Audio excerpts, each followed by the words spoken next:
Welcome into Hitting Hard with Jon Chuckery here on Locked On Sports Atlanta. Today on the show, can Grissom handle the load? Trae would have been a nice addition, and fans say one thing, Vegas says another. It's all next on Hitting Hard with Jon Chuckery, Locked On Sports Atlanta.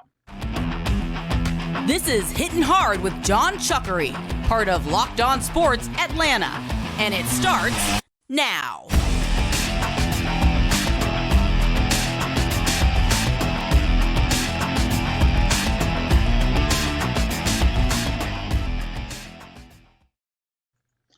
Hitting Hard is brought to you by FanDuel Sportsbook, the official sportsbook of Locked On. Make every moment more.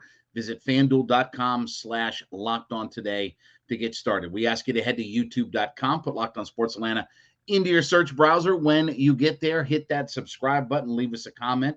We are also free and available to download on all of your favorite podcast platforms, including Spotify, Apple Podcasts, wherever you get your favorites. Roku and Amazon Fire. Yes, that's two more ways you can check us out. Show us or give us a look-see on those platforms as well. And then give me a follow on my personal Twitter page at JMCH316. So as we move into most likely the Vaughn Grissom era of playing shortstop, you know, one of the real underrated things about Dansby Swanson, besides winning the Gold Glove, probably should have won a couple, you know, his bat, being a number two hitter, driving in runs, scoring runs, and all those kinds of whatever, all these kinds of different things that he brought to the table. One of the underrated things is, for the last few years, his health and his durability. So remember back, Dansby had some issues in his first few years in the big leagues where he was having nicks and injuries and different things like that. But the last 3 years, when you look at Dansby Swanson, last year, he led the majors in games played with 162. The year before, he also led the majors in games played with 160. And then go back to the pandemic year of 2020, they only played 60 games in that season, but he played in all 60 games. In fact, he led baseball in the number of at-bats with 237. So in the last 3 years, 264 plate appearances in the 60-game season, 653 plate appearances in 2021, and 696 plate appearances last year. So one of the things that's really underrated is the durability of Dansby Swanson. So I asked the question, can Vaughn Grissom handle that load? Because one of the things for the last 3 years is Brian Snitker's been able to just pencil in Dansby Swanson. He's at short. Wherever he hits, doesn't matter. 2nd, 5th, 8th, 9th, whatever. 20th, whatever. He's been able to pencil him into the lineup every single day. Now, how much of the load do they give Vaughn Grissom, right? Do they still find a way to sign a veteran shortstop as a backup? And I'm not talking about like Orlando Arcia, but one of the things that we have to look at with Vaughn Grissom is, can he play a full season? Can he play 162 games if called upon? Whatever he does, look, he's not going to be most likely a Gold Glove shortstop. He's working hard. He's working with Ron Washington every day. He's going to be your shortstop. But can he handle the workload that comes with being a shortstop where you want that guy in your lineup every single day if you can? Yeah, you can sub in a first baseman, a third baseman, a left fielder. You can rotate some guys around. But when it comes to a quality shortstop, that's not a position that you want to have to platoon at or, give some at-bats to because of workload, right? You don't want to hear something about load management. I know that's an NBA term, but you don't want to hear something about load management when it comes to your shortstop. And obviously, given Ozzie Albies' injury history, and we don't know if he's ready to just come back and play 162 games this season, Braves could find themselves in a pickle if they've got Ozzie hurt and the amount of workload that Vaughn Grissom can have. So one of the things to really watch for the Atlanta Braves is going to be how much of the workload does Vaughn Grissom take on? Is he an everyday shortstop? Obviously, they want Vaughn Grissom to be the everyday shortstop. They want him, whether it's his bat, and look, frankly, his bat isn't as important as what his glove is. The Braves have put a premium on defense, shortstop, catcher, right? There's more of a premium when it comes to the Braves. And Alex Anthopoulos has talked about this, that there's more of a premium that comes with having a great glove than even what your offensive production is. So even if Vaughn Grissom has his struggles at the plate, he doesn't hit as well, things like that. If he can be a capable defensive player, and again, I'm not saying he's going to be Dansby. Dansby's rounded himself into arguably one of the, 1, 2, 3 best defensive players in all of Major League Baseball at shortstop. He was a Gold Glove winner last year, should have won the Gold Glove in the 2020 season in the pandemic. So he's rounded himself into being one of the best defensive shortstops in the league. And he'll continue that. He's still in his prime.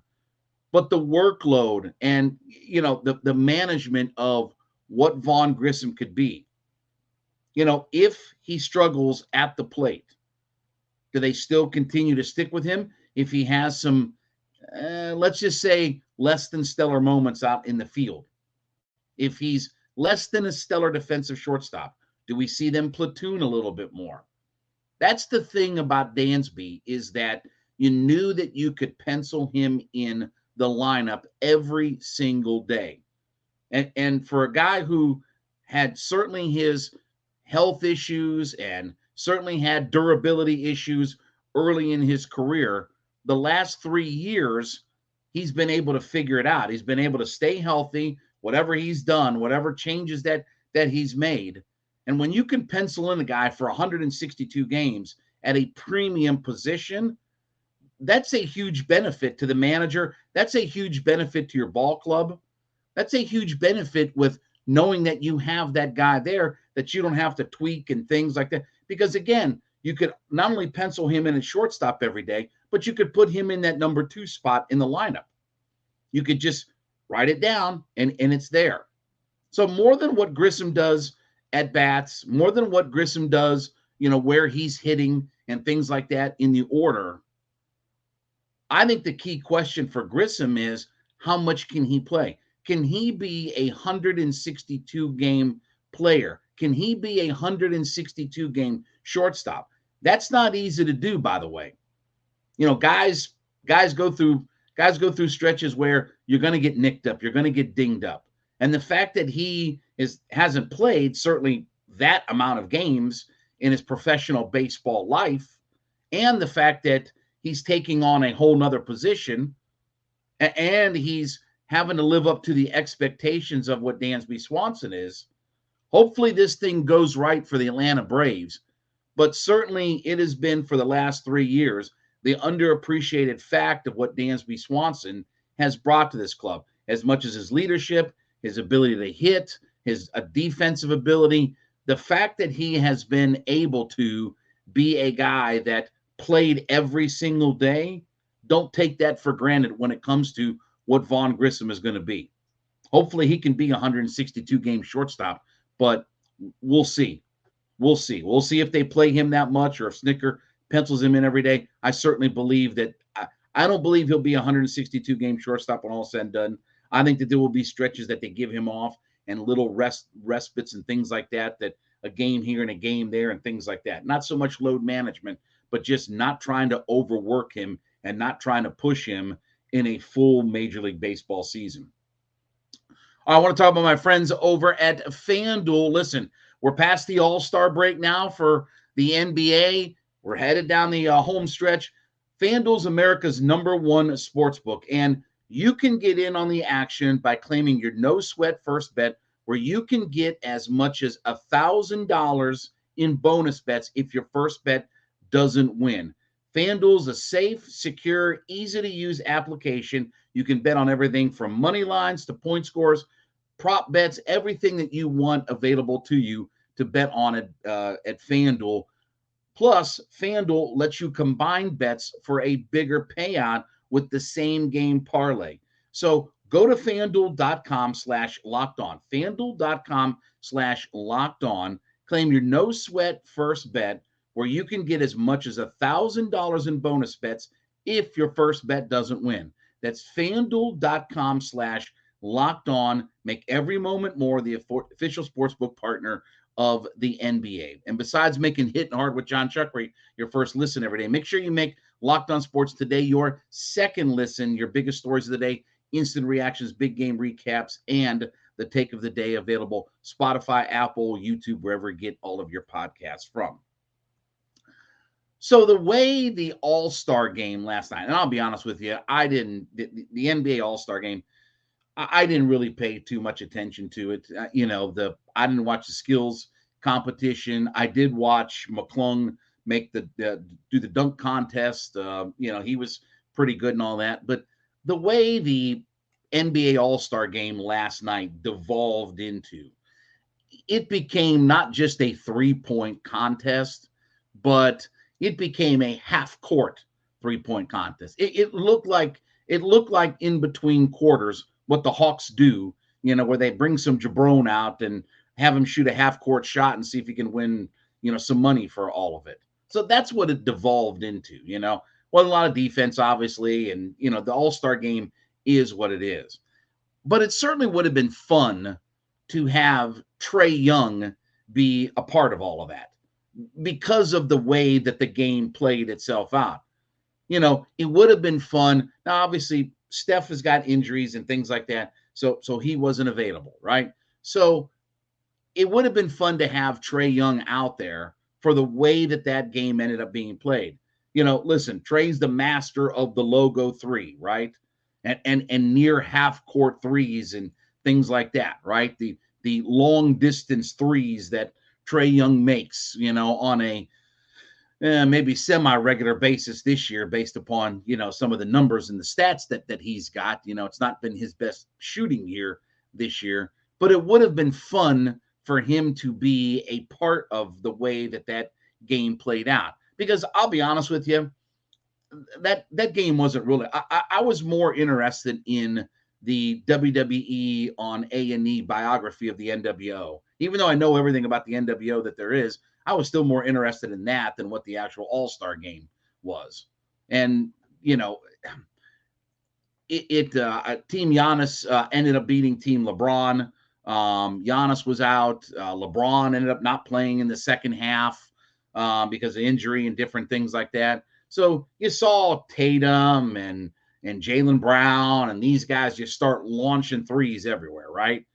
Donovan Mitchell. I mean, they were just hucking them up from whatever distance. And literally it devolved into, okay, let's see who can make the most half-court shots. It should have been one of those things where, remember in the old days of the MTV All-Star game, right? That MTV used to do like a celebrity game or something like that. And they would have like a 10-point shot or a 4-point shot, besides just your twos and your threes. They'd have all these gimmick shots, right? I think the biggest one was a 10-point shot that they had.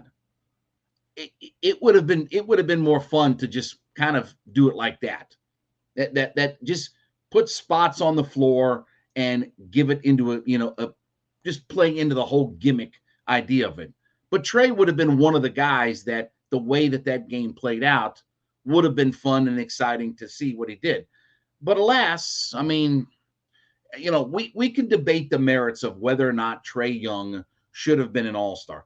I think he should have been an All-Star reserve. I mean, you're 27 points and 10 assists. And with all due respect, I mean, Julius Randle and some of these other guys, okay. I mean, they're big-time players, but are they any bigger than what Trey Young is? I mean, I just think that Trey Young deserved a spot to be on the All-Star reserve team. When you look at what he's done, yes, he's not having his best shooting year, but his numbers are still there. He's still a premier passing guy, assist guy. He's still a guy that's a high volume scorer. And I do believe this, that the lack of team success, and I talked to Kurt Heelan from NBC Sports, NBA writer for them, about this on Friday night on my radio show, that they are one of the more disappointing teams in the NBA right now. Now, there's some other teams that are in that mix as well, but they certainly went into the season with the expectation of being better. And with DeJounte Murray, Trae Young would have more opportunity to both create and score. And it just hasn't worked itself out yet. And it just hasn't played out the way that we as fans thought it would play out. And that's kind of when you talk to a guy like Kurt Heelan, he's got the national pulse and national perspective of things. And so when you have a disappointing franchise like the Hawks are, and they're not living up to expectations, guys aren't going to get the benefit of the doubt. A guy like Trey Young, he may be exciting and he may be a guy that, deserves his accolades and things like that, but he's not going to get the benefit of the doubt when you have a mediocre franchise. And he's not that established star yet. When I say that, a guy like DeMar DeRozan has been to 6 All-Star games already. Certainly more of what a name is or what his reputation is. He may not be exactly the same player that Trey Young is, but he's got more of the long-term reputation that guys will go to him or gravitate to him, whether it's, Trey was, I think, toward the very bottom of guards, when it came to player voting. His peers did not give him any kind of bouquets or anything like that. And maybe that they point the lack of team success sort of on the shoulders of Trey.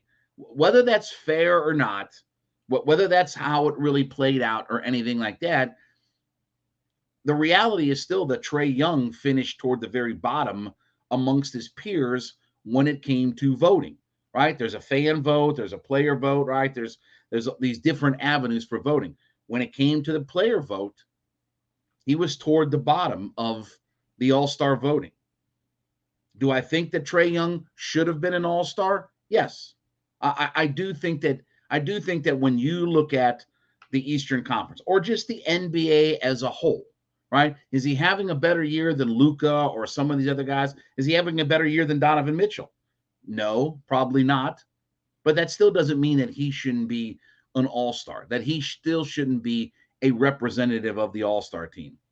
So with the way that game devolved and it evolved into, or whatever you want to say about it, where it became basically a logo or half-court three-point contest, Trey would have been the perfect guy to have with all of that. That would have been the perfect opportunity or the perfect kind of scenario for Trey Young to be a part of it. But alas, Trey Young wasn't a part of all of this. I want to talk about my friends over at Built Bar. Listen, if you head to built.com today, right, we're looking for all of those low sugar, low carb, low calorie, but high protein types of snacks as we're getting in shape and getting healthier for the new year. Head to built.com today. You can find all of your favorite flavors there. And of course, the marshmallow puffs, the different kind of protein bar. If you're just not into traditional protein bars, try the marshmallow puffs. It's still got the 130 calories, 4 grams of sugar, but the 17 grams of protein to go along with it. And now you can head over to Walmart, go to the pharmacy section, pick you up a box of Built Bars, or you can go to Sam's Club and pick you up a box of Built Bars. So whether you want to go the brick and mortar route or you want to go the online route, now you have more options available to you.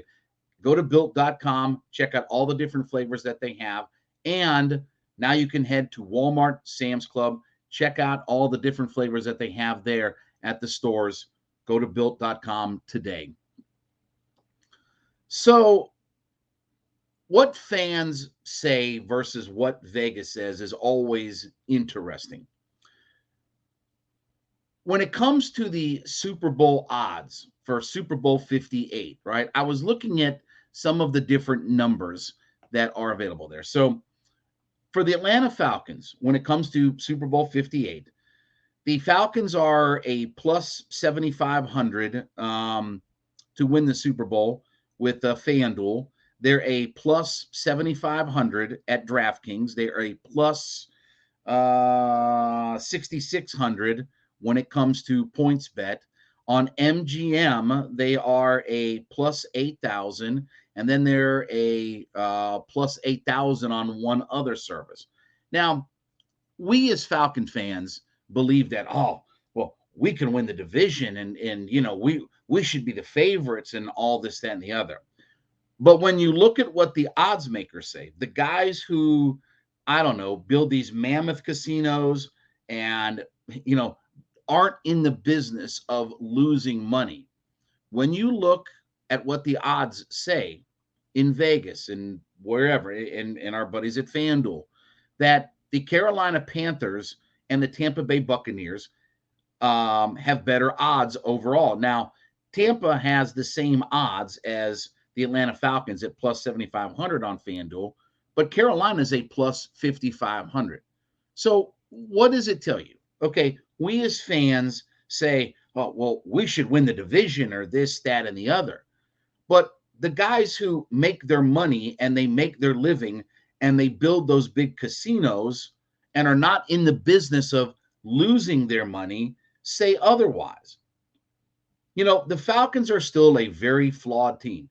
Doesn't matter if you have, look, you can have all the money in the world if you don't make the right personnel decisions. You can have all the draft capital in the world if you don't make the right personnel decisions.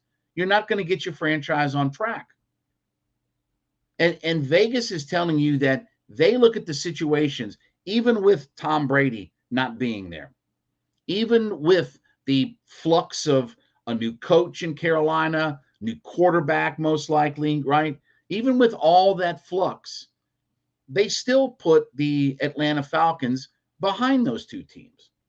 In fact, that the Falcons have I think it's the 28th best odds to win the Super Bowl. And even the Saints, by the way, the Saints are a betting favorite as well. They're plus 3,500 on FanDuel. So you have all three teams in the division that have better betting odds to the Falcons. And this is where we let our emotion dictate what we really are.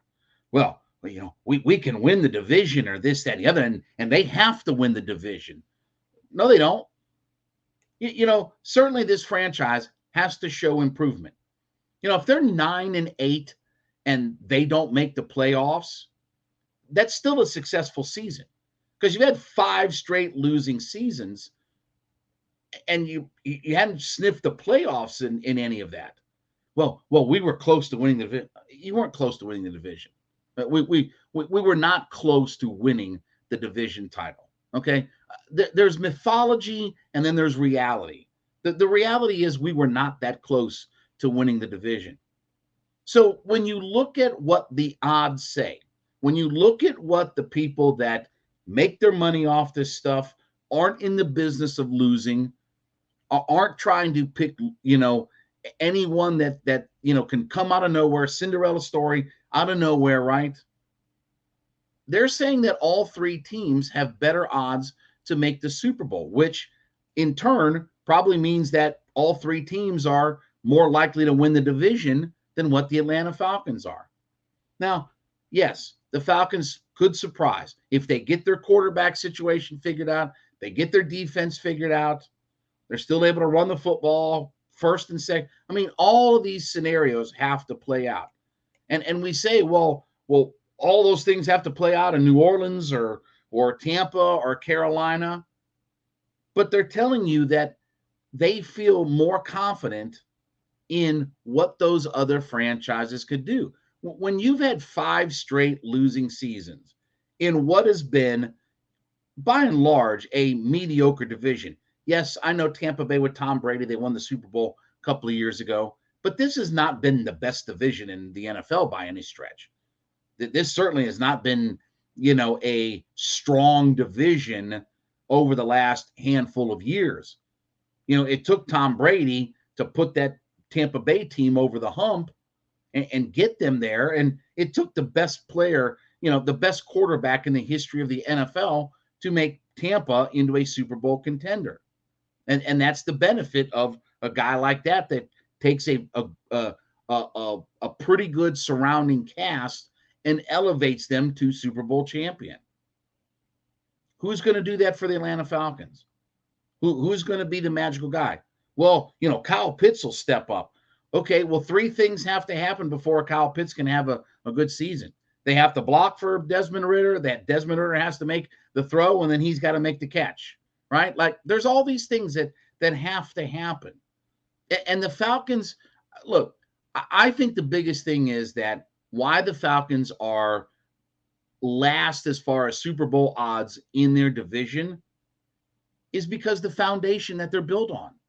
The foundation is, yeah, it's a pretty good offensive line, but let's see if they can do it 2 years in a row. Let's see if Caleb McGarry can play 2 years in a row. The one thing you have to do defensively in the NFL, they stink at. They stink at that. And then you don't have any stability at what your quarterback is. Desmond Ridder, whether he starts or not, doesn't start, whatever, you don't have any stability. Yeah, we can hope and pray that Desmond Ridder is a viable quarterback, but the foundation that this team is built on, because they didn't make their offensive line outstanding, they didn't make their defensive line outstanding, they haven't gotten their quarterback exactly right. The foundation, I want to say, is basically like a house of cards. And I think that's the biggest thing that odds makers are looking at is just, how are you built? Are you built for success to win in the NFL? And right now, the Falcons aren't built that way. Maybe they will be that. Maybe the money that they have, they'll be much better. Maybe the draft capital, it'll net them some really good players. But right now, the foundation that you're built on, is basically mud and dirt and twigs and branches and things. It's not built on a solid concrete footing. And those other teams in the division have a much more solid footing than what the Falcons do. So we as fans can say one thing, but the guys who make all their money and aren't in the business of losing say something completely different. All right, well, thank you so much for making Hittin' Hard with Jon Chuckery your first listen every day. Make sure you make Locked On Sports Today your second listen. Biggest stories of the day, instant reactions, big game recaps, and the take of the day. Available Spotify, Apple, YouTube, wherever you get all of your favorite podcasts from. We ask you to head over to youtube.com, put Locked On Sports Atlanta in the search browser, hit that subscribe button. We're growing towards 6,000 folks. Be a part of our ever-growing community. Leave us a comment. We are free and available to download on all of your favorite podcast platforms as well. Spotify, Apple Podcasts, wherever you get all of your favorites from. Roku and Amazon Fire. We are also available on those platforms as well. And then give me a follow at JMCH316 on my personal Twitter page. This has been Hittin' Hard with Jon Chuckery, Locked On Sports Atlanta.